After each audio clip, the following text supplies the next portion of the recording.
Bonjour, bienvenue à Radio Renard. Cette semaine, notre invité est Dany Bouchard. Bonjour. Bonjour, Dany, qui est un ami à Vincent. Donc, vous êtes rencontrés par un ami commun et vous avez aussi voyagé ensemble. Vous avez fait notamment une trek de 2 semaines au Népal. Oui. Qui vous a fait vivre toutes sortes d'aventures. On va y revenir. Et aujourd'hui, on t'invite pour ton expertise et ta passion pour le slackline. Oui. Fait qu'on va découvrir qu'est-ce qui t'a amené, toi, à découvrir cette discipline-là et cette communauté-là.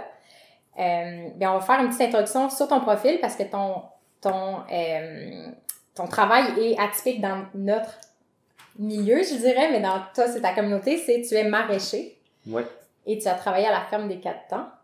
Et en ce moment, c'est notamment des projets qui t'occupent. Fait qu'est-ce que tu nous parlais un peu de ton emploi et de ton style de vie relié à ça?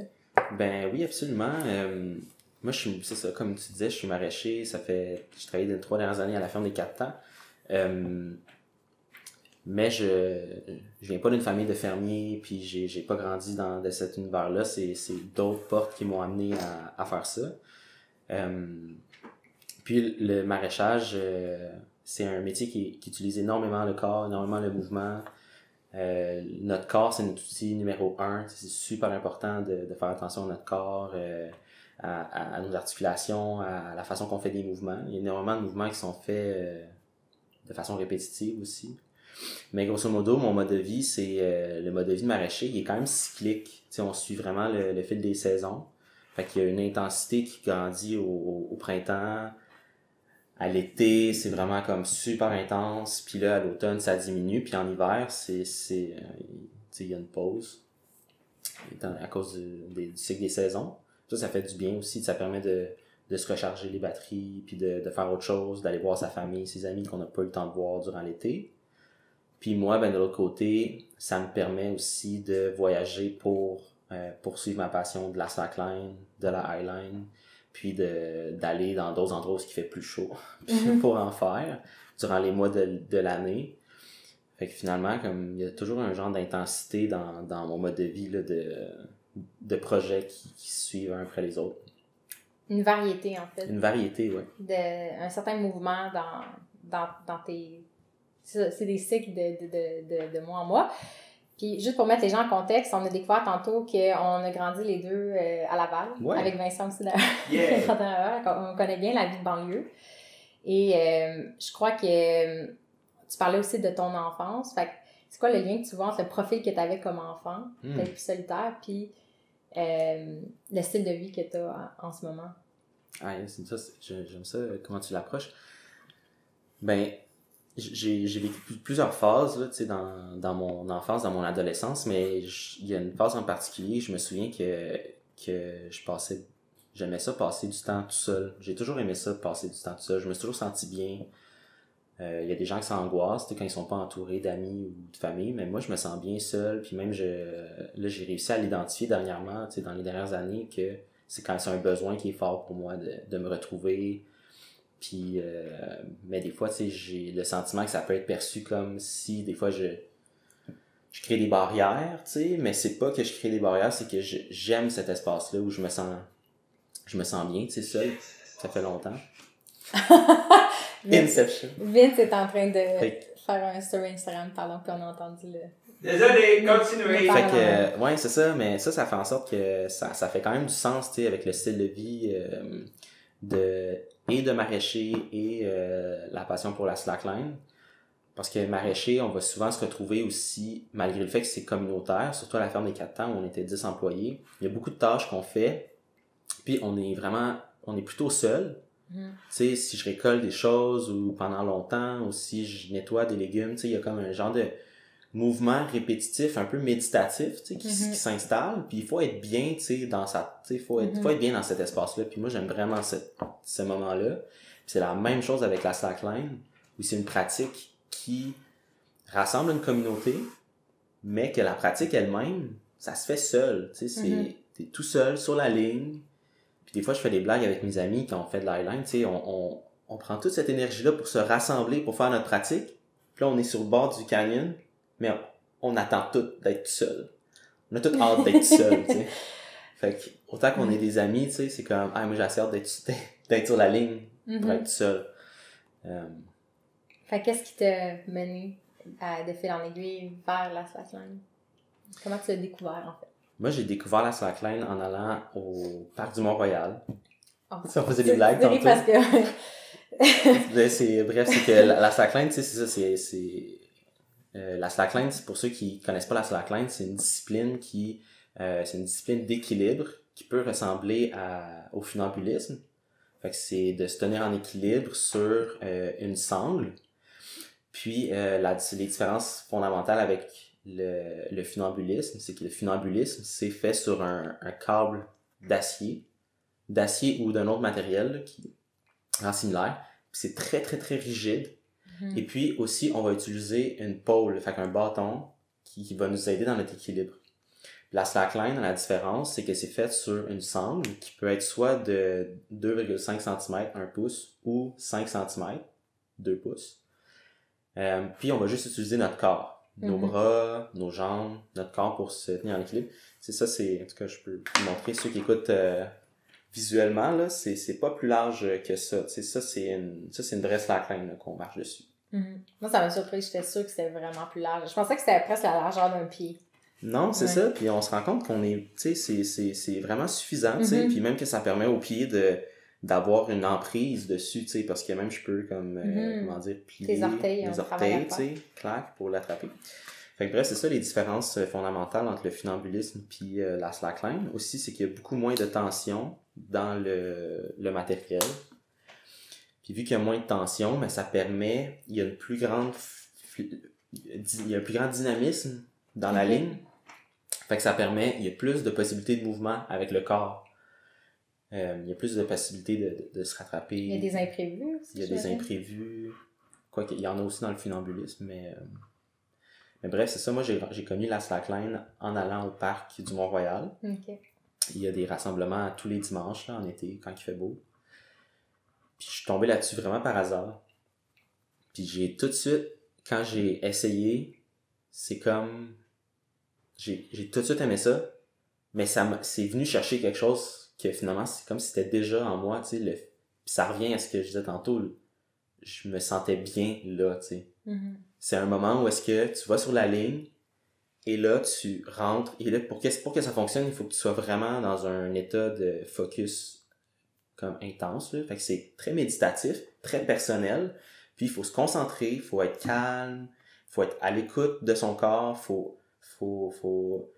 faut oublier un peu ce qui se passe autour, puis ce qui se passe souvent, c'est quand on va fixer un point en avant, puis là, le reste va comme s'embrouiller un peu, là. Puis là, c'est comme la vision, puis ça, c'est... J'ai tout de suite aimé ça. Puis j'ai continué à en faire, puis là, éventuellement, j'ai rencontré des gens, puis là, j'ai rencontré des gens vraiment incroyables qui j'ai super connecté avec, puis j'ai évolué là-dedans. Mhm. C'est drôle parce que tu me parlais tantôt, tu t'enseignes aussi, tu fais des cours d'introduction à la slackline, Ouais. dont à des enfants, puis tu dis que tu remarques des fois des enfants qu'à un jeune âge, ça clique presque immédiatement, puis t'écoutes vraiment attentivement pour s'améliorer de plus en plus rapidement. Absolument. Il y a vraiment des caractéristiques. Moi, j'observe, puis c'est pas... je fais une certaine généralisation, mais ça s'applique pas à tout le monde, mais il y a quand même il y a des caractéristiques que les gens qui font de la slackline ont en commun. Mm-hmm. Puis là, je l'ai remarqué chez les enfants récemment, puis ça m'a sauté aux yeux, tu sais. Il y a une fille qui est dans mon cours, puis elle a naturellement, c'est comme cet endroit-là, quand elle est sur la ligne, elle aime ça. Mm-hmm. Ça lui fait du bien. Puis c'est la même chose pour moi. Quand j'ai commencé, j'allais sur la ligne, ça me faisait du bien d'être là. Okay, c'est un peu comme, ça devient presque pas une drogue, mais tu sais, c'est comme, tu sais que ça fait du bien. Fait que là, tu veux tout le temps, t'en veux plus, tu sais, t'en veux plus. Puis il y a comme d'autres types de personnalités que, puis en même temps, il faut que tu arrives à te calmer, puis tu sais, prendre le temps. Puis il y a des enfants qui ont besoin de plus de dynamisme, tu sais, c'est comme courir, là, dépenser toute son énergie. Ben, ça va être peut-être plus difficile pour ces enfants-là mais en même temps, ça peut être super bénéfique, parce que ça peut comme les aider à se centrer, mais ça peut être plus difficile aussi de prendre un enfant puis dire comme, OK, là, là, on se calme. Mhm. Puis là, on va sur la ligne. Fait que là, c'est ça. C'est drôle parce que moi, je suis pas une fille de sport intensif, puis j'aime pas les films d'horreur, puis le point commun que je vois, c'est des émotions trop fortes. On dirait que je suis assez sensible en général, puis j'ai pas besoin d'émotions super fortes pour ressentir des trucs assez intenses. Fait que c'est pas pour moi, mais j'écoutais un podcast, puis la personne en parlait, les gens fans de sport extrême. Je me disais, c'est parce qu'il y a les émotions fortes, mais la manière qu'il présentait, c'est de dire, c'est tellement intense que tu dois te concentrer sur le moment présent puis être dans le flow parce que c'est carrément dangereux si tu l'es pas. Puis c'est une façon de t'amener à méditer. Fait que tu sais, c'est intéressant de voir comment il y a tellement de contextes différents qui vont permettre à chaque personne de trouver cette place-là à l'intérieur de soi où on sent qu'on connecte puis qu'on est bien puis qu'on perd un peu la notion du temps, tu sais. Absolument. Puis je pense que c'est ça la philosophie de Renard, c'est de pas dire qu'il y a une activité meilleure qu'une autre, mais que de dire essaie plein de choses ou découvre parce qu'il y a peut-être quelque chose que tu connais pas encore, quelque chose que tu peux essayer qui va te faire du bien. Puis des fois, c'est en l'essayant qu'on le sait. Puis toi, tu as eu la chance de découvrir cette communauté-là au Mont-Royal. Pour revenir sur la blague, tantôt, c'est pas qu'on riait des gens de Saclang, mais moi, je suis la joueuse de balle-molle au coin de la rue, au baseball, puis je joue là justement parce que j'adore l'ambiance du parc Jeanne-Mance puis du parc du Mont-Royal. Cette effervescence-là, c'est un parc que je pense que les gens aiment justement parce que c'est tellement éclectique, puis il y a une pratique libre de toutes sortes d'activités qui se fait. Il y a des gens qui font de l'acro-yoga gagne aussi en popularité. Puis je pense que le point en commun, c'est que ça demande peu d'équipement. Les gens le font en dessous des arbres, puis la slackline, ben vous installez une ligne. Je pense que c'est ça le vocabulaire. J'allais dire un film, mais c'est pas une ligne entre deux arbres. Oui. C'est mobile. Mais j'ai l'impression que là, la slackline peut avoir aussi un petit virage plus intense parce que ça peut devenir de la highline ou c'est de la slackline en hauteur. Effectivement. En quoi est-ce que c'est quoi la différence entre un peu ces deux pratiques-là ou ces deux univers-là? La différence, c'est juste, comme le nom, en fait, c'est une terminologie pour nous aider à plus comprendre de quoi on parle. Fait un peu comme en ski, tu sais, il y a du ski alpin, du ski de boss, tu sais, c'est juste, ça nous permet de savoir c'est quoi. Fait que là, la highline, c'est quand c'est haut. Puis, physiquement, ce que ça fait comme différence pour la personne qui le pratique, c'est que là, on ajoute une autre dimension, qui est la dimension psychologique de la peur. Vraiment pure là, et simple. Parce que on peut prendre la même ligne au parc, puis l'amener en highline. Là, il y a des petites différences techniques au niveau de l'installation qui sont importantes à faire, là, mais bref, je ne vais pas embarquer dans les détails, mais prendre la même ligne avec les mêmes difficultés physiques, on l'amène en highline, puis tu prends quelqu'un qui était capable au parc, puis tu l'amènes en highline pour la première fois, puis il sera pas capable. Probablement, tu sais. Moi, j'étais pas capable. Moi, quand je suis arrivé, je me disais, ben non, moi, j'aurais pas peur, là, tu sais, ben non, c'est bien correct. Moi, je suis attaché, c'est sécuritaire. J'étais figé, là, j'étais pétrifié. Parce que ton corps, il dit, je suis pas supposé être là. En plein milieu du vide, sur une ligne qui fait 1 pouce de large. Ça fait pas de sens, tu sais. Fait que ton corps, autant que ta tête dit, tu sais, déjà qu'il y a un débat dans ta tête de dire, ben non, c'est safe, puis de dire comme, ben non, je suis capable, puis là, il y a une petite voix qui dit, tu vas mourir, puis là, ton corps, lui, son instinct de survie, il lutte. Il veut pas, là. Fait que là, ça fait que tu te crispes, puis là, tu dépenses toute ton énergie à juste être crispé, tu sais, puis à capoter, tu sais. Moi, ça m'est arrivé, c'est quand j'ai commencé, c'était ça. Puis, éventuellement, tranquillement, tu sais, on se conditionne à comprendre que c'est sécuritaire. Puis là, il faut prendre des chutes. Puis c'est quand on commence, c'est ça, on prend des chutes, on se relève, on apprend les techniques pour remonter. On remonte, on prend des chutes. Puis là, il faut envoyer des messages positifs au cerveau pour dire c'est correct, tout va bien aller. Puis là, c'est vraiment une autre pratique parce que là, ça prend un engagement vraiment plus grand. Tu sais, les barrières à l'entrée, là, sont vraiment plus grandes. Tu sais, faut vraiment, là, que tu veuilles faire ça parce que sinon, c'est... Tout ton être veut pas que tu fasses ça. C'est ça, là, c'est complètement non naturel. Puis, mais les rewards, là, les bénéfices. Les bénéfices, ça reste ma question, les bénéfices. C'est incroyable. Tu sais, puis c'est ça qui est intéressant avec cette pratique-là, c'est qu'il est rempli de petites victoires. C'est des petites victoires à l'infini. Il n'y a pas comme de grosses victoires comme tu gagnes le tournoi à la fin de l'année, tu sais, c'est comme, non, tu sais, tu gagnes tout le temps. Des petites victoires, mais toi, pour toi. Mhm. Puis là, tu deviens un petit peu meilleur, puis un petit peu meilleur. Puis la même chose avec l'highline, tu sais, quand tu réussis à te lever debout pour la première fois, c'est une grosse victoire, tu sais. Puis là, tout le monde, sur le côté du cliff, sont contents pour toi. Puis là, la fois d'après, il y a une petite progression. Puis au final, tu sais, ça mène à être debout à l'extrême, tu sais, dans le milieu du vide, Mhm. à comme 150 mètres d'un cliff de n'importe quel côté, 150 mètres en dessous de toi, il n'y a pas de meilleure vue que ça, là. Moi, tu sais, puis là, tu peux méditer là. Mhm. C'est... Puis cet apprentissage-là, ça amène une conscience de ton corps et de ton esprit, parce que si tu adresses pas ça, tes peurs, ben tu peux rien faire. Genre, tu peux pas faire l'activité. Fait que tu as dû apprendre à déconstruire tes peurs, puis à rassurer ton corps, puis à t'entraîner pour l'amener capable physiquement aussi de le faire, parce qu'il y a l'aspect psychologique, mais il faut aussi avoir une certaine musculature pour être en équilibre et tout. Fait que cet apprentissage-là que tu as fait dans le contexte de ton... On savait pas si on appelait ça une discipline ou un sport, mais de ton sport, comment ça allait changer ta vision au quotidien, genre? Ça allait influencer ta vision du monde, ton approche par rapport à la gestion peut-être de tes émotions, de ta pleine conscience au quotidien? T'as-tu vu un impact qui s'est transféré de la slackline au reste de ta vie? Oui, puis ça va des deux côtés. Moi, la slackline, ce que ça m'a appris aussi, ça m'a juste reconfirmé que on peut tout apprendre. Tu sais, c'est une question d'énergie puis de vouloir, là. Mais tu sais, c'est comme ce qui semble impossible, finalement, ça l'est pas, tu sais. Mm-hmm. Moi, quand j'ai commencé la slackline, je célébrais mes victoires de faire 2-3 pas, tu sais, puis après ça, j'ai vu des vidéos de gens qui faisaient de l'highline dans le parc national de Yosemite, tu sais, puis j'étais comme, c'est qui ces gens-là? C'est des...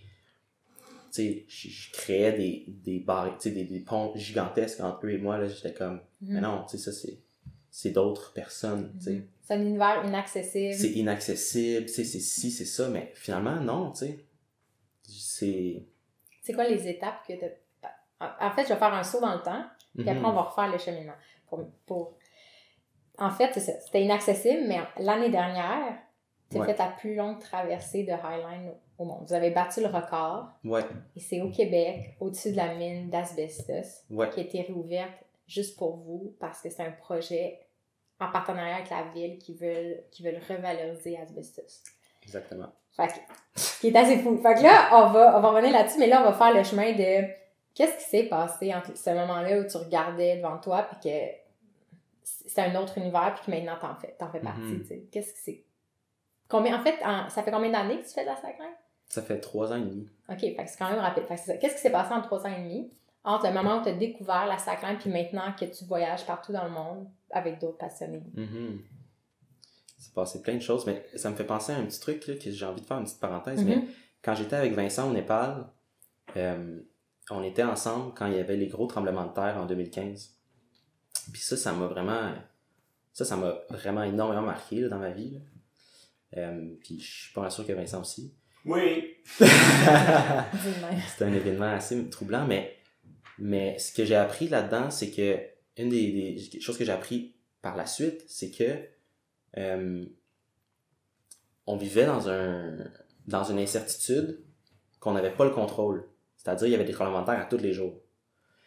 Puis, c'est pas un tremblement de terre. Non, c'est ça. Il y a eu un premier tremblement de terre, suivi d'un gros aftershock, là, qu'ils appellent, un deuxième, là, 24 heures après. Puis ensuite, là, il y en avait comme tous les jours. Il y en avait en moyenne 3 ou 4 là, en haut de 4 sur l'échelle de Richter à tous les jours. Fait que c'est comme un mode de vie à un moment donné. Tu sais que ça va arriver. Tu sais que ça va arriver, puis tu sais, là, il y a des spéculations sur il y a tant d'énergie d'accumuler encore, ça veut dire que ça va péter tellement plus, puis tout. Puis moi, ce que j'ai appris là-dedans, c'est que on avait trouvé la paix dans le chaos. C'est comme, il y avait le chaos, mais tu peux pas être stressé tout le temps, tu sais, c'est comme si ça fait mal, là, tu sais, à un moment donné, fait qu'à un moment donné, tu te souviens que le stress s'en va, puis même si c'est une situation que t'as pas le contrôle, tu peux réussir à te calmer. puis être en paix avec ça, puis juste l'accepter sans jugement. Puis ça m'a beaucoup aidé dans mon évolution dans la pratique de la slackline. Parce que il y a bien des moments où tu n'as pas le contrôle, tu as l'impression que tu n'as pas le contrôle, qu'il y a plein de forces qui sont contre toi, mais finalement, il faut pas que tu luttes contre les forces. Il faut juste que tu sois là avec elles, tu sais. Puis que tu évolues là-dedans, tu sais. Fait que je pense que c'est ça qui m'a aidé dans mon parcours aussi avec la slackline.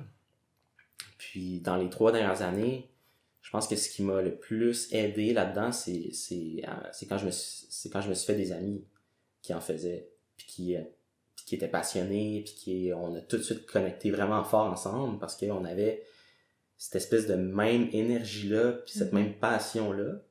Puis ils m'ont tellement appris, ils m'ont guidé, on a fait des voyages ensemble.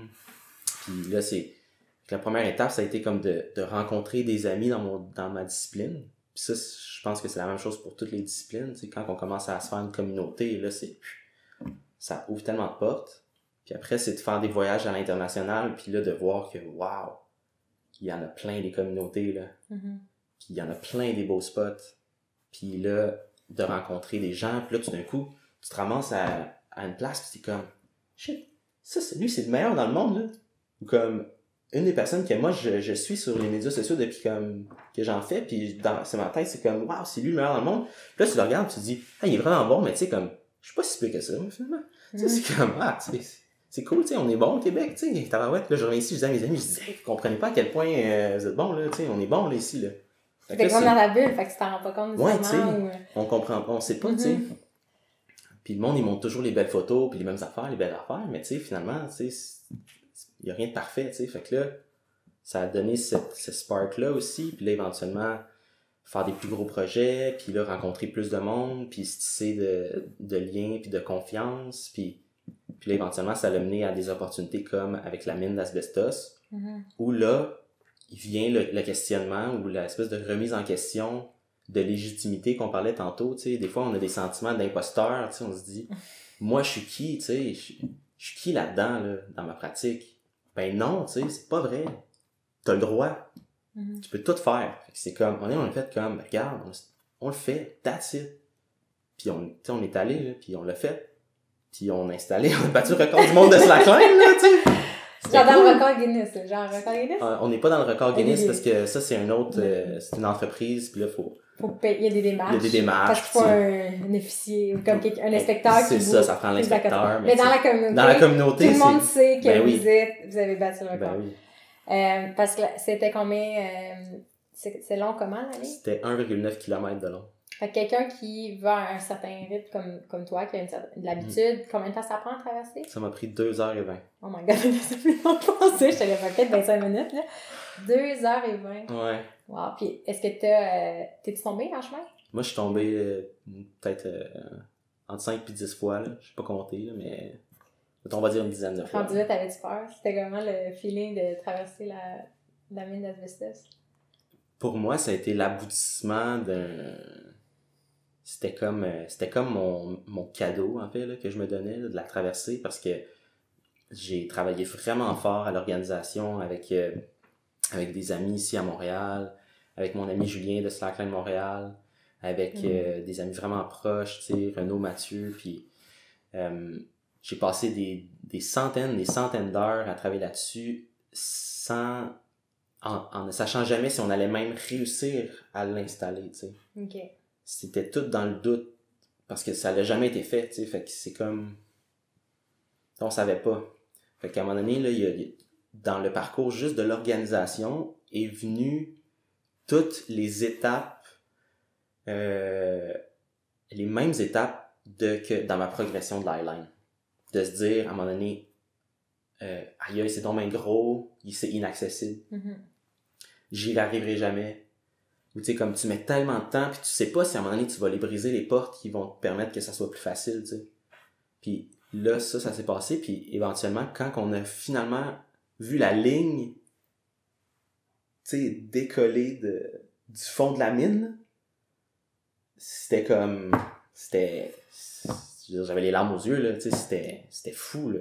Tu sais, on était 20 dans la mine, C'est mon père qui l'a tendu avec une redirection avec des poulets avec son char. Mais c'est un système, c'est super, je dis ça de même comme si c'était super botché. Non, ok, c'était vraiment... non, c'est juste parce que ça prenait des grosses forces pour tirer. Fait qu'à place de tirer avec whatever, un winch, tu sais, on avait un véhicule, puis en tout cas, whatever, le système était en place. C'était sécuritaire. On va y revenir sur l'aspect technique, mais ouais. Je pense qu'il y avait aussi de l'incertitude dans le sens que tu travaillais tellement que tu savais même pas si tu allais avoir le temps de t'entraîner puis de toi-même faire la traversée. Exactement. Moi, je travaillais à la ferme, tu sais, 40-50 heures semaine. Tout le reste de mon temps, pratiquement, était consacré à l'organisation de ça. J'avais même plus le temps pour m'entraîner. Fait que là, c'est comme, aïe, moi, j'organise ça, je serais même pas capable d'aller dessus. Là, c'est brise-cœur, là, tu sais, c'est... C'était un accomplissement puis un deuil en même temps, mais finalement, ça a été quoi le déclic qui t'a poussé à trouver l'énergie de t'entraîner et de faire la traversée? C'est qu'à un moment donné, je parlais sur Skype avec mon ami Samuel de Suisse. Lui, c'est un des meilleurs slackliners dans le monde. Ça fait 12 ans qu'il fait ça. C'est lui est venu ici pour le record. Puis c'est lui qui a apporté la sangle. OK. Lui qui a apporté ça, il est aussi fabricant de slackline. OK. Puis à un moment donné, on se parlait sur Skype, puis là, j'ai parlé de ça, tu sais, que j'avais ces sentiments-là, puis il m'a dit, tu sais, Danny, si t'es capable de marcher telle affaire, tu vas être capable. Puis là, de te faire dire ça par, tu sais, c'est comme tu sais, ton idole, ou tu sais, comme quelqu'un que tu regardes comme ça, puis qui dit, t'es capable, tu sais, puis c'est comme, wow. Puis là, à part ça, le lendemain, j'ai marché 1 km sur une slackline. Okay. J'ai fait, regarde là, j'y vais. Mais en même temps, je l'ai pas traversé d'un bout sans tomber parce que c'était pas ça mon objectif, tu sais. Puis, qu'est-ce qui aurait fait que t'aurais pas été capable d'accomplir? C'est-tu parce qu'à chaque fois que tu tombes, ça te demande de l'énergie à remonter, puis vu que c'est long, tous tes muscles sont mobilisés longtemps, c'est la fatigue, en fait, qui t'empêche de continuer? Pour des lignes aussi longues que ça, l'enjeu, il est beaucoup plus psychologique que physique. OK. Il y a le côté physique, mais c'est surtout parce que quand t'es dans le milieu, mettons pour une ligne de presque 2 km, t'es à 1 km de n'importe quel devoir. Tu peux pas dire « Ah, je suis tanné. » Il n'y a pas d'échappatoire simple. Fait c'est un engagement. Là. Une fois que t'es rendu à un certain point, quand tu pars, là, ça va bien, mais à un moment donné, la pression psychologique de là, faut que tu prennes la décision de tu continues ou tu revires de bord, tu sais. Puis il y a un point de non-retour où est-ce que là, t'es rendu trop loin puis que t'ailles d'un bord ou de l'autre, là, t'es pogné, tu sais. Ça vient même de revirer de bord que le continue. Exact. Puis nous, on a des plans pour aller secourir des gens, tu sais, si jamais il y a un problème. Mais vu que c'était la première fois que ça avait été installé une ligne de même, notre plan, c'est un plan, là. C'est pas une technique éprouvée depuis 25 ans, là. Sur la même ligne, par exemple. Sur la même ligne. Fait qu'il y a ça aussi en jeu, là. C'est que, oui, c'est sécuritaire, mais une ligne de 2 km, c'est unique au monde. Fait que c'est comme il y a quand même un risque qui est très, très grand. Fait que c'est là où l'enjeu est. Puis là, c'est d'avoir. Puis là, pour pas se sentir stressé, faut avoir confiance en ses capacités physiques. Pour avoir confiance en ses capacités physiques, faut avoir testé faut s'être entraîné. Puis, fait que là, j'ai pris le temps, tu sais, j'ai fait des allers-retours sur une ligne chez nous, tu sais, j'ai fait des allers-retours, j'ai marché des kilomètres, tu sais, allers-retours pour comme juste me sécuriser là-dedans, puis voir c'est quoi les défis. Sans débarquer, sans arrêter. Juste pour voir c'est quoi les défis physiques qui arrivent. C'est où est-ce que ça fait mal en premier? Ben, on se rend compte que c'est dans les épaules. C'est vraiment pas dans les jambes. C'est les épaules, là. Si on tient nos épaules en haut comme ça, engagées pendant 2 heures, là, ça fait mal. Fait que là, on se rend compte que finalement, moi, à un moment donné, je dis bien que t'es capable de marcher juste un bras. Fait que là, tu reposes l'autre. Puis là, tu marches juste un bras, tu reposes l'autre. Puis, avec l'expérience aussi, des lignes longues comme ça, ils sont divisables en sections. Fait qu'il y a des sections où c'est plus facile de marcher. Puis des sections où c'est plus difficile. Fait que dans la section où c'est facile, c'est là qu'il faut que tu te reposes. C'est comme quand tu cours, là, puis là, c'est le plat, genre, cool, mais s'il y a une pente en avant, tu sais, c'est maintenant qu'il faut que tu te reposes, parce que tout à l'heure, ça va être plus dur, tu sais, fait que c'est comme une stratégie aussi, tu sais, dans ta course, c'est une stratégie, fait que dans les longues lignes, il y a une stratégie aussi. C'est beau comment on revient à l'idée de cycle, avec l'agriculture, puis avec les saisons. de pas toujours s'imposer, de fonctionner toujours de la même façon, à la même vitesse. Puis je pense qu'on est dans une culture où on valorise beaucoup d'être productif, puis d'être dans l'action, moins dans la méditation et l'introspection. Puis c'est comme si, peu importe les circonstances, on devait toujours agir pareil. Puis je pense que moi, c'est ça ma mentalité, été-hiver. Comme les saisons n'avaient aucune différence sur le type d'entraînement que je pensais devoir faire. Puis finalement, j'ai décidé de voir les saisons différemment puis de voir l'hiver comme une façon de me reposer. Puis qu'il y a certains types, puis même avec, tu sais, pour une fille, le cycle menstruel, de dire, je le vois clairement qu'à certains moments, j'ai besoin d'activités plus intenses puis j'ai un plaisir à vivre des trucs, à faire des activités plus explosives comme par exemple le powerlifting ou l'entraînement d'intensité. Puis des fois, j'aime mieux faire du yoga vraiment calmement. Puis je dois respecter ça parce que ton corps en a besoin aussi comme de... Fait que je trouve ça intéressant de voir que tout peut être ramené à ça, d'écouter son corps en tenant compte de l'environnement pour s'adapter puis trouver la meilleure approche, dans le fond. Fait que quand tu te rends compte de certaines faiblesses physiques ou des trucs que tu veux améliorer pour pouvoir traverser une ligne comme ça, est-ce que ton entraînement c'était de plus marcher sur ta ligne ou il y avait des entraînements physiques que tu faisais en extra? T'allais-tu au gym? Je pense que non, mais... J'allais pas au gym. Pour cette ligne-là en particulier, je me suis entraîné, en fait, pour un athlète, un athlète, il trouverait que je me suis pas entraîné bien, mais c'était vraiment marcher. Je faisais des allers-retours sur ma ligne, parce que là, l'enjeu, c'était vraiment la marche. C'était de marcher vraiment longtemps. Mais il y a plusieurs différents types de pratiques dans la slackline. Il y a la marche, il y a on peut faire des positions statiques, comme des positions de yoga, avec des positions d'équilibre yoga sur la ligne. Fait que là, si je m'entraînais pour ça, ben, tu sais, marcher, c'est pas...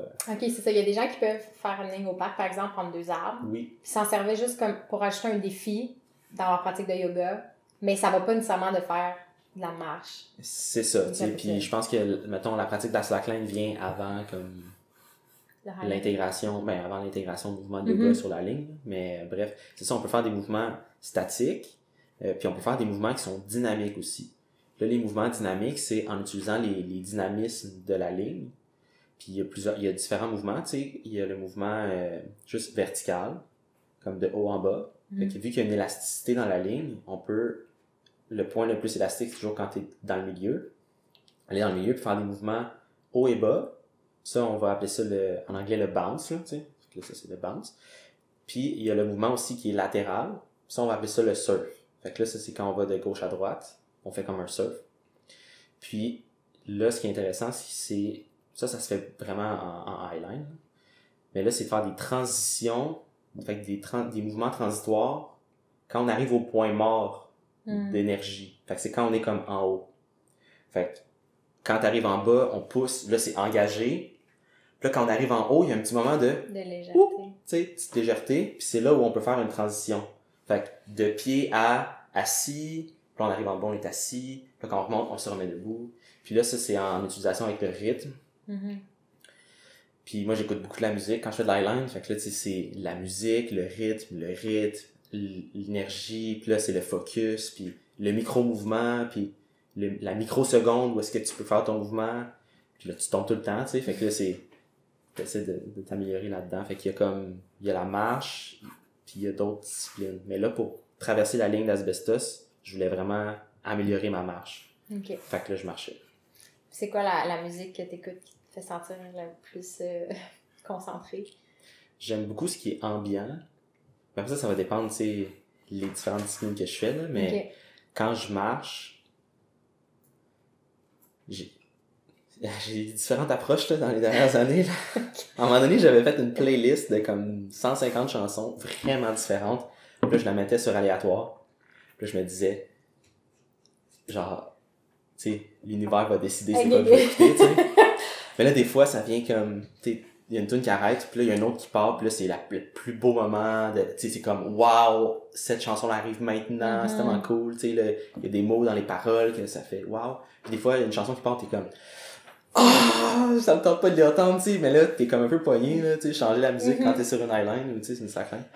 Mais j'aime bien ce qui est ambiant, tu sais, de l'électronique avec de la musique électronique avec des paroles, mais comme qui est assez tranquille. Mais après ça, quand je fais des mouvements plus dynamiques, j'aime ça quand il y a plus de rythme. J'écoute gros du drum and bass, là, quand que je bounce, ou, c'est ça. Mais chaque personne écoute de la musique différente, mais tout le monde écoute de la musique qui le fait triper, là. J'en ai qui écoute du hip-hop, là, du gros hip-hop, là, tu sais, qui fait de la Je pense que c'est mon genre. Puis y a-t-il d'autres équipements? Est-ce que vous avez des souliers particuliers ou vous êtes nu-pieds sur la ligne? Ça, c'est une question de préférence, là. Il y a du monde qui met des souliers, il y a du monde qui sont nu-pieds. Il y a plus de monde qui sont nu-pieds, je dirais, qu'il y a du monde qui marchent en souliers, mais il y en a quand même. Puis là, maintenant, il y a des nouvelles alternatives pour les pieds, parce que des fois, tu sais, il fait froid, là. Puis ce qui arrive, c'est qu'avec les souliers, on sent moins la ligne, on a un peu moins d'adhésion. Fait que là, c'est comme des souliers minimalistes un peu, avec un petit peu de grip en dessous.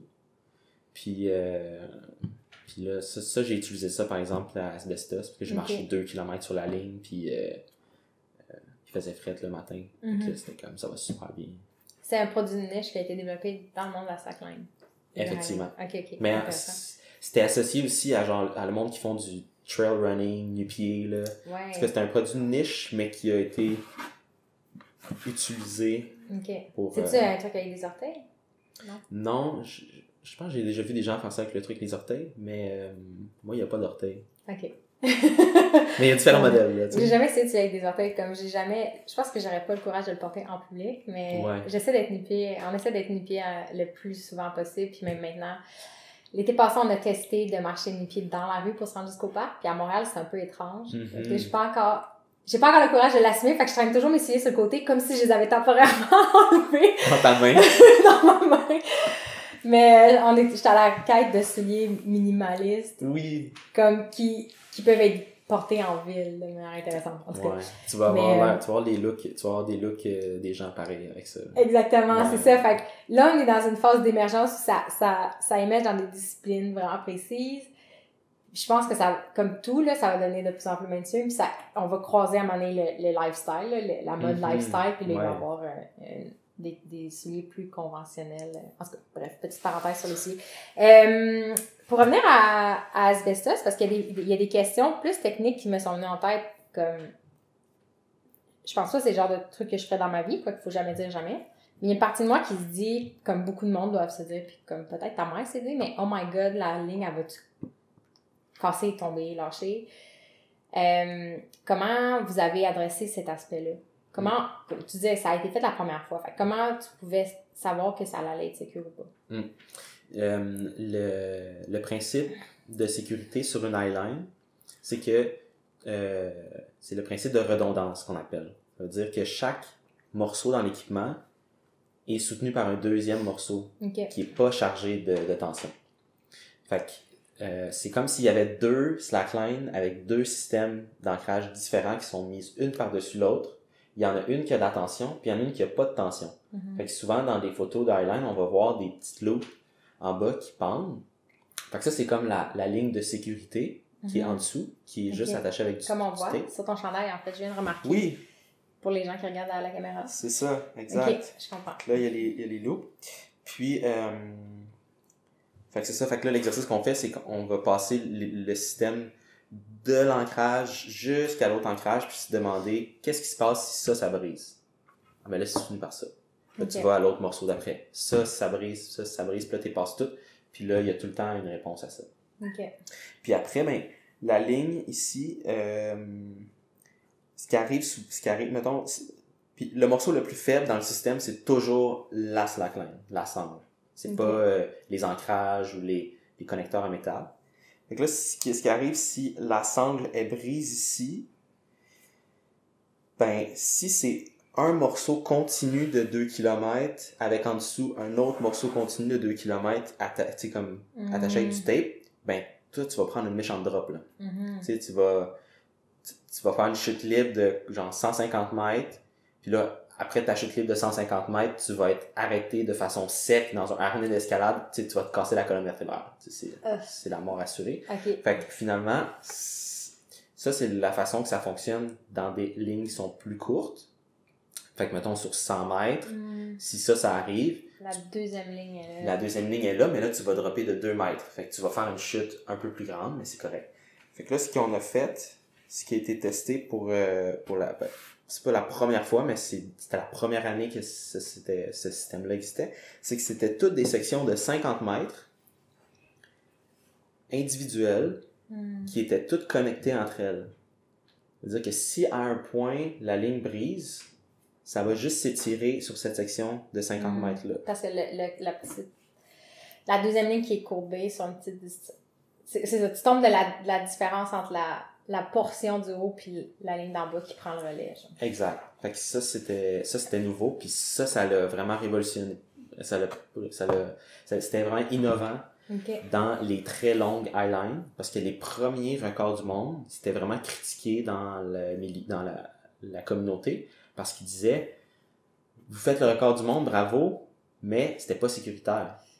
L'innovation était pas rendue au point là. Fait que c'est comme si il y avait eu un bris dans la ligne, le marcheur serait mort.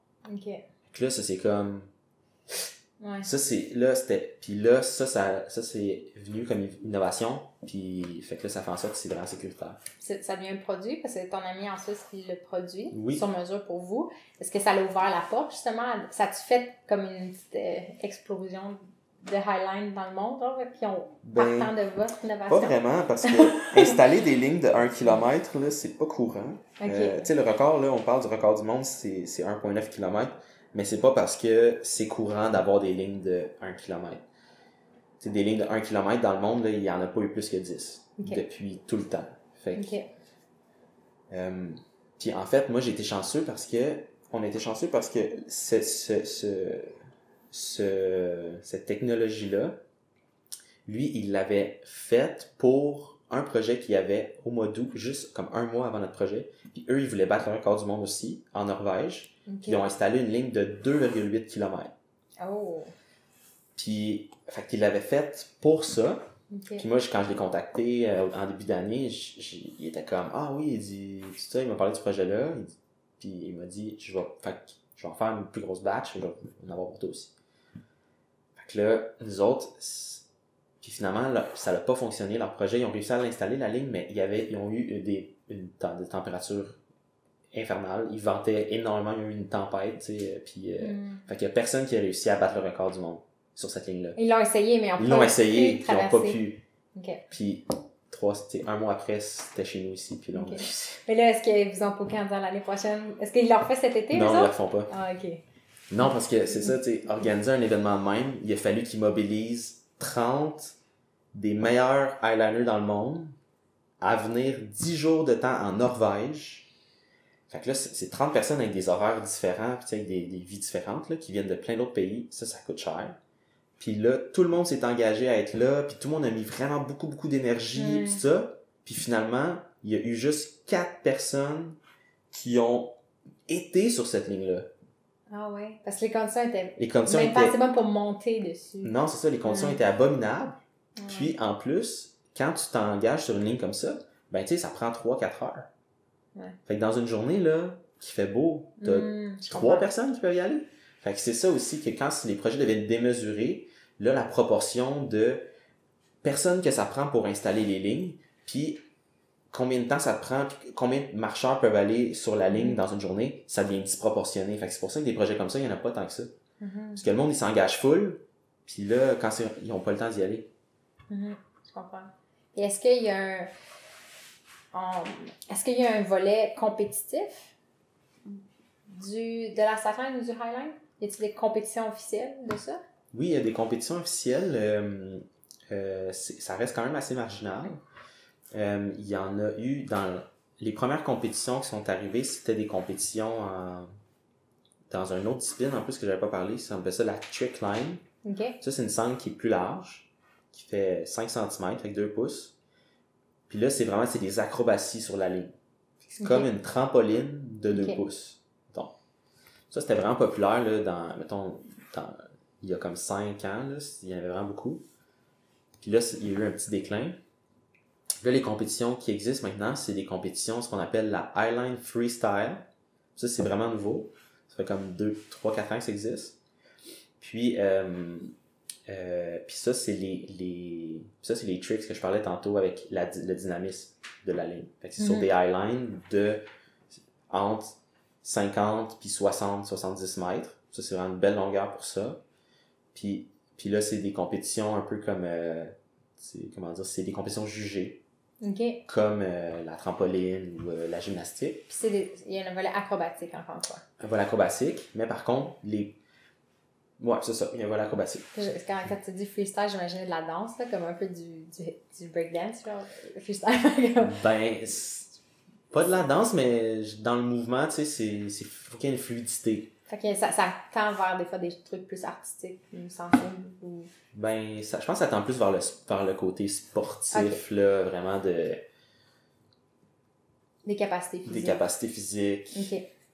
Puis là, cette année, à Asbestos, on va réorganiser l'événement, on va réinstaller la ligne de 2 km. Mm-hmm. Mais aussi, on va organiser la première compétition de Highline Freestyle au Canada. OK. Fait que ça, c'est une nouveauté qu'on va faire cette année. Fait que là, on intègre cet aspect-là comme compétitif à notre événement, qui est un événement public, au mois de juillet, fin juillet. Quelle date? Du 25 au 28. 25 au 28, on va aller voir. Fait que vous viendrez, fait que on va faire une compétition là-bas, puis on va avoir des athlètes de partout dans le monde. OK. Mais c'est que ça, l'aspect compétitif, c'est que ça permet au public d'avoir des mots sur ce qu'on fait. Mm-hmm. Parce que sinon, quelqu'un qui s'entraîne,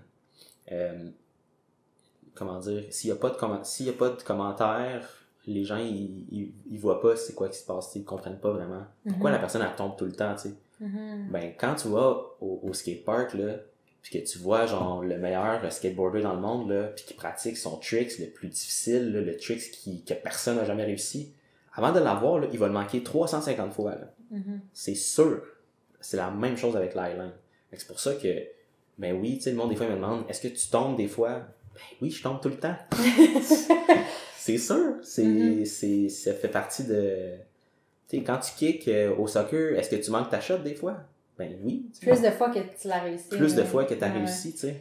Est-ce que, j'imagine, le freestyle, ça permet aussi aux gens de voir plusieurs choses en un court laps de temps, parce que la personne est sur une plus petite distance, puis c'est fixe, fait que là, tu regardes la personne.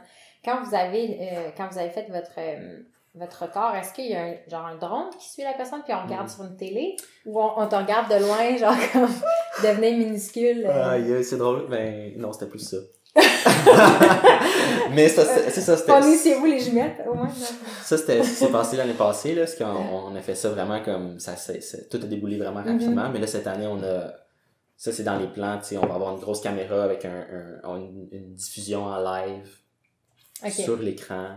Puis c'est pour ça aussi qu'on intègre l'Highline Freestyle, parce que là, ça va être vraiment dans votre face. Tu sais, c'est là, tu sais. Tandis que là, c'était quelqu'un qui marche pendant 2 heures, tu sais, c'est un petit point orange.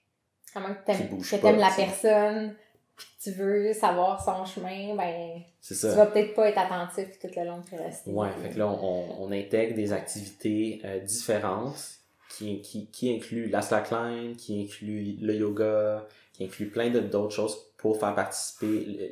C'est un événement familial, gratuit, puis on veut qu'il y ait des activités pour que ça soit dynamique pour tout le monde. Mm-hmm. Fait qu'il y a comme plein d'idées là, qui sont sur la table présentement, puis on essaie de les placer ensemble pour que ça fitte. OK.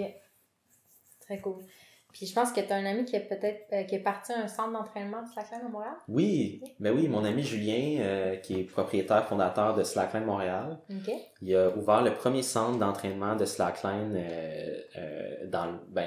au Canada, mais même dans le monde, là, il n'y en a pas d'autres qui existent. Vraiment un gym d'entraînement spécialisé en Slackline.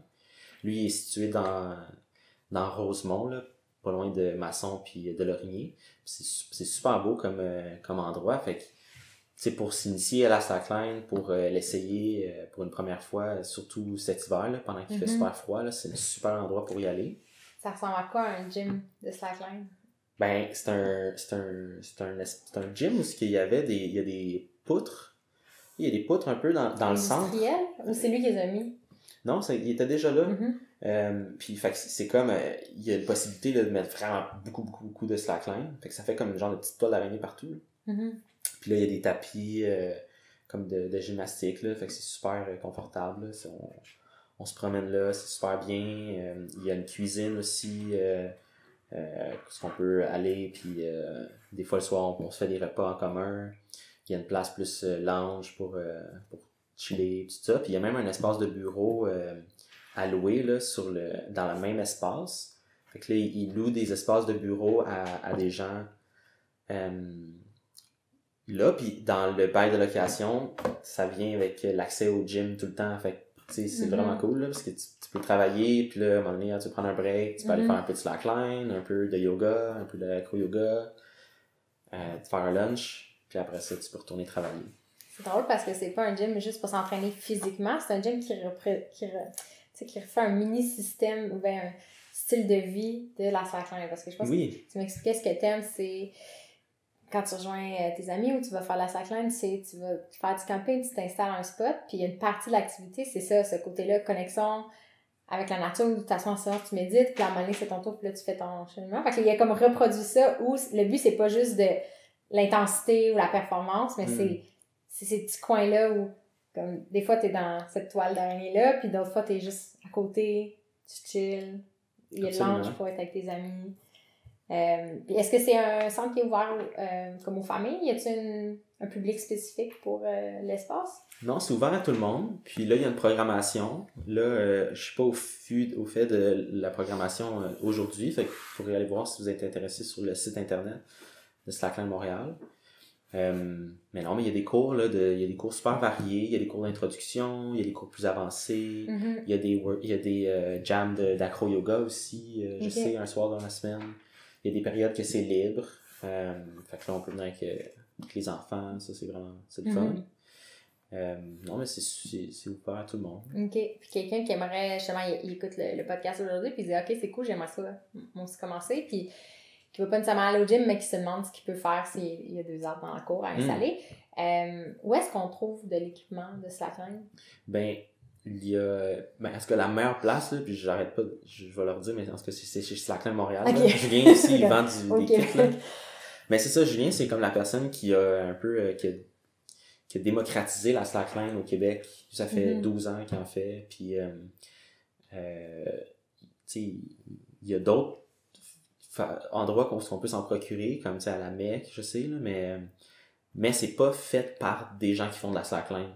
Okay. Fait que c'est pas vraiment ça que je recommande. Moi, je recommande en fait pas ça. Moi, je recommande vraiment les kits de Julien parce que c'est vraiment des kits qui sont versatiles. Fait qu'on peut avoir le même kit pour quand on commence, pour quand on progresse. Fait quand on devient un peu meilleur, on peut juste lever un peu les ancrages. C'est vraiment du matériel super solide. Moi, ma première slackline, je l'ai encore. Ça fait 4 ans. Je l'ai utilisé là, des centaines d'heures, puis elle est restée 2 ans permanente dans ma cour, puis il n'y a pas de problème. Fait que c'est super durable. Fait qu'un kit, en fait, c'est la ligne, des ancrages en métal. Ça va être des slings pour faire le tour des arbres, puis il va y avoir des mousquetons pour pouvoir faire le système de tension, puis il va y avoir la ligne. Puis quelqu'un que, mettons, comme nous, ici, on a un appartement typique Montréal au 2e étage, on n'a pas d'arbres, mettons, chez nous, mais on aimerait ça en faire dans notre salon. Est-ce qu'il y a une façon de s'installer à l'intérieur? Oui, il y a des façons de s'installer à l'intérieur. Puis après, là, ça devient un peu plus comme du cas par cas, là, tu sais, de comment l'appartement est fait. Mais la base, c'est que ça prend des points d'ancrage solides. Fait que là, dans la maison, il faut savoir sont où un peu les beams, tu sais, puis c'est où la structure fondatrice de la pièce. Fait que ça, il faut comme le localiser. Puis après ça, on peut puis après ça dépend de votre bail puis tout là, comment vous faites comme percer dans les murs là, mais c'est sûr qu'il faut avoir accès à des morceaux fondateurs de la pièce. Puis là on peut percer un trou puis venir, mettons, mettre un anneau dans le beam. Puis on peut rediriger avec un petit socle en bois vers le haut pour aller chercher la hauteur qu'on veut avec la slackline. Puis là, ça fait que ça, c'est le setup là, pour dans une maison. Julien, il avait ça pendant des années dans son appartement. OK. Je vais y passer. Je vais regarder ça. Est-ce que tu as appris la slackline, tu apprends avec ta communauté? Est-ce qu'il y a des ouvrages? Est-ce que tu as comme des sites web ou des livres que tu as aussi consultés pendant ton développement? C'est principalement sur le web, là. Il n'y a pas vraiment d'ouvrage à proprement parler. C'est beaucoup sur le web. Moi, j'ai pas vraiment suivi des trucs sur le web. Julien, il a fait une série de 10 cours, là, 10 d'introduction à la slackline. Fait qu'il y a des positions d'introduction. Ça, c'est vraiment bon quand on veut commencer. J'avoue que j'avais regardé ces vidéos-là. Ça, c'était bon. Puis après ça, plus avancé, là, il y a un site internet, ça s'appelle Slackademics. Fait que c'est comme Academics. L'académie L'académie du Slack. Slackademics. Comment vous appelez en vous? Est-ce que vous êtes des slackers ou des... Comment vous appelez? On s'appelle... Des slackliners? Ouais, on dit des slackliners. Parce que des slackers, c'est comme des paresseux. C'est pas faux pour quelques personnes, là, mais en majorité, c'est pas... des slackliners. Parce qu'il n'y a pas de terme français. Non, c'est ça, il n'y a pas de terme français. Ça, c'est un peu comme du leadership, hein? On sait pas quoi dire. Ouais, je comprends. OK. Fait que des fois, c'est ça, quelqu'un qui est sur Slack Academy pourrait avoir des bases pour pouvoir le faire par lui-même. Progresser un peu. C'est ça, c'est vraiment varié, là, ce qu'il y a là-dessus, là. Ils ont regroupé, là, les gens qui avaient, mettons, des chaînes YouTube en slackline, ils sont tous regroupés là. Fait que, vous pouvez les trouver là-dessus. Il y a aussi, puis après ça, il y a les données vraiment plus techniques, là, pour plus avancer. Mais c'est quand même une bonne place pour commencer. Si on veut voir des photos de ce qu'on parlait, en fait, ton compte Instagram, qu'on prend des photos. Tu disais qu'il y a deux choses. Ta vie de maraîcher puis ta vie avec la slackline. Que les gens vont voir les deux. Mais s'ils sont curieux d'aller voir les images tu dois publier aussi tes voyages, j'imagine, tes photos de voyage. Ça serait quoi ton... pas ton hashtag, là, mais c'est quoi ton compte pour que les gens qui veulent te trouver? C'est quoi déjà, là? On va le mettre, c'est que, vous voyez, je suis pas super... je vous mets la vidéo. Attends, je sais que c'est quoi. C'est Danny Bouchard, mais Bouchard... Je sais pas pourquoi c'est ça, mon nom, mais... Danny Bouchard, puis Bouchard, pas de OU. OK. En tout cas, il faudrait que je le change, là. Mais à ce qui paraît en anglais, ça fait rire le monde, parce que dans le maraîchage, ça fait Danny B. Chard, puis Chard, c'est de la bêta-carbe. Ah! Que ça marche. C'est comme... Il y a un gars qui m'a dit ça à un moment donné, quand j'étais en voyage aux États-Unis, en maraîchage, il me dit « Ah, trop drôle ton nom sur Instagram, Chard! » J'étais comme Bichard. Est-ce que les Anglos t'appellent comme ça maintenant, Bichard? Non. Non. Je ne dérangerais pas. Fait qu'on je serais curieuse de terminer en parlant peut-être de ton prochain voyage, parce que ce que tu disais, c'est ça, t'as ta vie de maraîcher, t'as ta vie de slackline, puis il y a une belle cohésion comme entre les deux.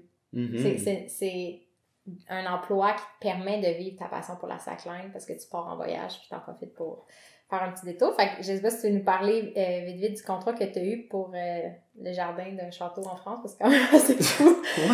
Ben, j'ai travaillé avec un ami l'année passée à la ferme des 4 temps. Il y a un de mes amis, il s'appelle Baptiste, lui il venait de France. Puis il a travaillé 1 an avec nous. Puis il s'est fait offrir l'opportunité de démarrer un jardin maraîcher au sein des écuries d'un des plus gros châteaux de France. Ça s'appelle le château de Chambord. C'est un château qui a 1 million de visiteurs à chaque année. C'est un énorme château. C'est lui qui a une arche qui passe au-dessus de l'eau, là? Non, je me trompe, c'est Chenonceau. C'est parce que j'étais allée en France faire des châteaux, puis je me dis « Oh my God, je suis allée? » Non, je pense pas aller. Mais en tout cas, c'est un très gros château. Fait que lui, il s'est fait embaucher pour ça. Puis là, il m'a demandé de l'accompagner dans la planification culturelle, puis la sélection des outils pour son jardin, parce que c'était ça, je me suis occupé de ça à la ferme des 4 temps l'année passée. Fait que moi, je l'accompagne avec ça fait une couple de semaines. Puis je m'en vais en France au mois d'avril pour l'aider à faire l'implantation de ses jardins pendant 10 jours. Fait que je vais aller là-bas, je vais l'aider, ça va être vraiment cool, ça va être trippant.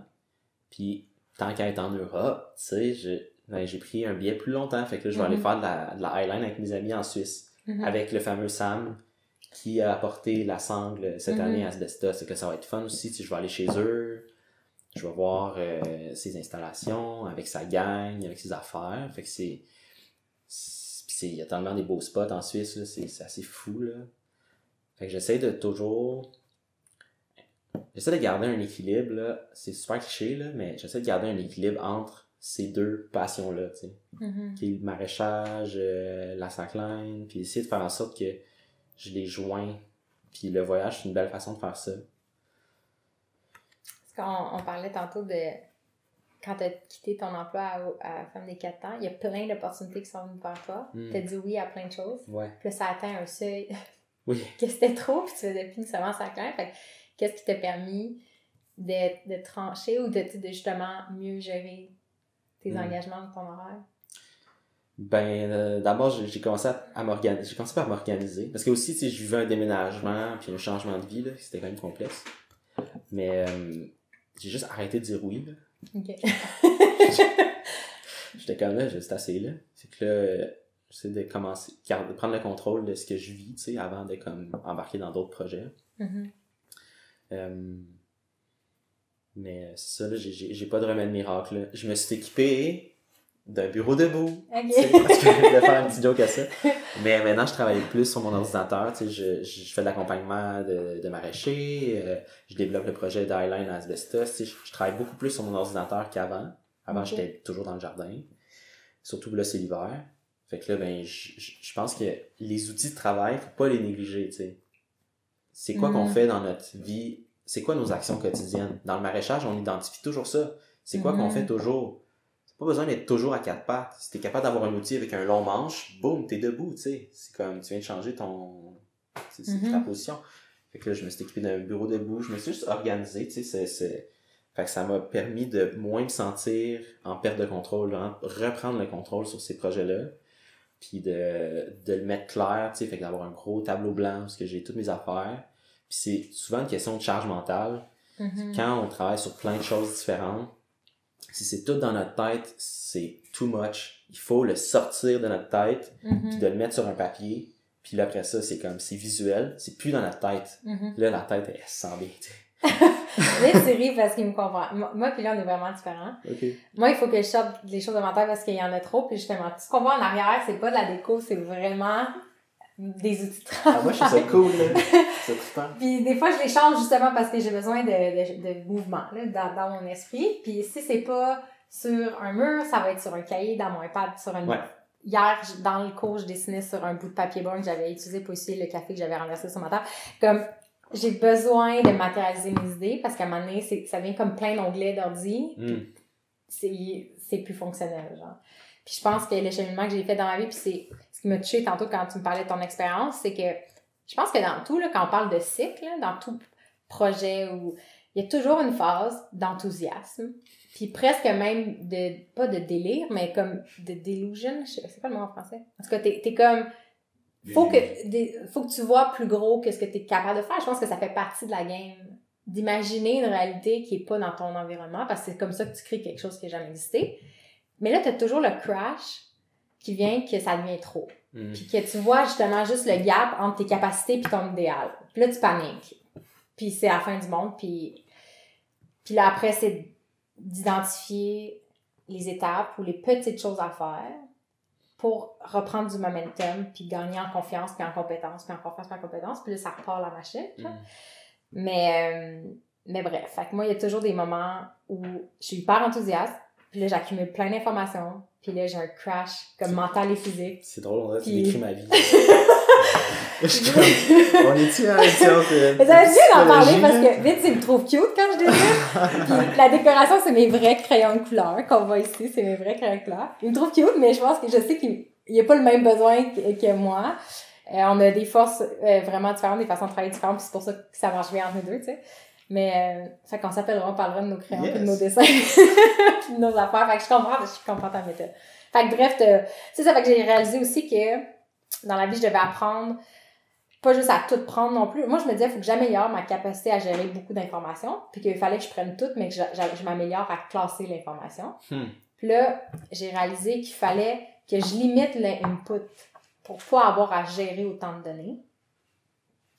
Puis ça m'allégeait la tâche par après. Puis mais ça t'oblige dans la vie à apprendre qu'est-ce qui est important pour toi. Parce qu'avant, j'avais tellement peur de manquer quelque chose en termes d'idées ou d'idéologie que je me disais, je vais tout prendre, puis je vais bien le classer, je vais le ranger dans ma tête. Comme ça, plus tard, je vais aller le chercher, puis il va être encore là, tu sais, je vais l'archiver. Puis c'est pas pour rien que Renard, mon rêve, c'est d'archiver de la connaissance puis des idées sur le mouvement, parce que j'aime cette idée-là que j'ai à rien jeté, je vais juste tout classer, tu sais. Finalement, ben Marie Kondo, pour les gens qui la connaissent, elle est super à mode en ce moment parce qu'elle vient de sortir une émission sur Netflix. On l'a découverte il y a peut-être 1 an et demi. Elle, c'est une experte du rangement de la maison. Elle aime, le bordel physique des choses parce qu'elle aime le rangement. Puis son approche, c'est la première étape, c'est de te débarrasser de tout ce que tu n'as pas besoin. Fait que là, j'ai commencé à faire des liens, puis je me suis rendu compte que mon esprit, puis le tien aussi, il est meublé, tu sais, puis on a décidé de ce qu'il y a dedans. Puis on peut s'alléger la tâche en faisant un ménage, comme dans nos idées. Bref, c'est une longue parenthèse, mais c'est ça. Fait qu'on a fait un ménage physique, moi puis Vince, puis là, j'essaie de faire un ménage mental puis de mieux gérer mes idées. Puis ça fait partie de ce ménage quotidien-là que je fais, ou d'exposer mes idées, puis de les classer, puis de réfléchir à si c'est important pour moi, vers où je vais aller, etc. C'est des outils de travail. C'est important de bien s'outiller, tu sais, dans son travail. Peu importe c'est quoi notre travail, tu sais, c'est ça. Faut pas négliger les outils. Mm-hmm. On en reparlera. Je vais me laisser la note parce que je pense que l'aménagement de son environnement, puis tous les outils électroniques ou physiques qui peuvent nous aider, je me rends compte que ça fait une grosse différence dans mon envie de bouger, puis ma capacité ou pas à bouger. Puis on pourrait en parler, genre, j'ai l'impression de faire juste un truc là-dessus, mais fait que je vais me laisser la note pendant qu'on s'en parle. Puis pour conclure, si jamais nous on va au parc du Mont-Royal cet été, est-ce qu'on risque de te voir encore dans le coin? Il y a quand même moins de chance, parce que là, j'ai déménagé en Estrie, là, je suis à 2 heures du parc du Mont-Royal. Mais je viens des fois quand même, tu sais, c'est un lieu que j'aime beaucoup. Mais sinon, si vous êtes à Sherbrooke, on va aller le voir. Okay. Le parc Victoria. Non, parc je Victoria, pas. Fait que là, c'est le spot. C'est ça. Sherbrooke, c'est comme le parc Victoria, c'est comme le parc du Mont-Royal. OK. Fait que les gens de Sherbrooke, y a-t-il un rendez-vous un peu comme à Montréal, genre tous les dimanches? Non, pas tout à fait. OK. Puis, mais on va travailler à ça. OK. Fait qu'il y a une petite communauté. Fait que les gens de Sherbrooke qui sont pas perdus, oui, c'est ça. Ils vont pouvoir te trouver. Ben, merci beaucoup pour ta présence. Ah, et merci à toi de ton invitation. Merci à vous deux de l'invitation. On va te réinviter, c'est certain, puis on va aller te voir à Asbestos le 25 et 28, au 28 juillet. Ouais. Cool. Merci. Merci.